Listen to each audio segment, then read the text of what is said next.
Degrees of elasticity of demand, मतलब कि हम देखते हैं क्या क्या डिग्री, जैसे हम एंगल मेजर करते हैं कि 90 डिग्री इतना, वो कितना है इलास्टिसिटी ऑफ डिमांड को मेजर करने के लिए क्या क्या डिग्रीज है। हम 5 डिग्रीज के बारे में बात करते हैं। नंबर 1 पे आती है हमारे पास परफेक्टली इलास्टिक डिमांड, मतलब कि डिमांड की इलास्टिसिटी जो है वो इन्फिनिटी है। प्राइस हल्का सा कम हुआ तो डिमांड आसमान छू जाएगी, प्राइस हल्का सा बढ़ा तो डिमांड जीरो हो जाएगी। This is perfectly elastic demand. Real में ऐसा एग्जिस्ट नहीं करता है।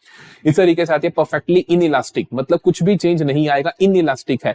मान लो मैं कहूं कि प्राइस जितना मर्जी बढ़ जाए उसकी डिमांड कम ही नहीं होगी, और इस तरीके से प्राइस कितना ही कम हो जाए उसकी डिमांड चेंज ही नहीं होगी। ऐसा भी इमेजिनरी है, रियल वर्ल्ड में ऐसा नहीं होता है। फिर आती है हमारे पास यूनिटरी इलास्टिक, जहां पे हम कहते हैं कि परसेंटेज चेंज इन प्राइस जितना आता है उतना ही परसेंटेज चेंज इन डिमांड आता है, बट अपोजिट डायरेक्शन में, क्योंकि लॉ ऑफ डिमांड को हमें फॉलो करना है। अगर 10% रेट कम हुआ तो डिमांड 10% इंक्रीज हो जाएगी, बराबर होगी।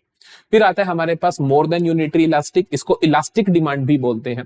तो यहां पर क्या होता है कि जितना प्राइस में चेंज आया उससे ज्यादा चेंज आएगा डिमांड में। अगर प्राइस 10% रिड्यूस हुआ तो डिमांड 15% से इंक्रीज हो रही होगी।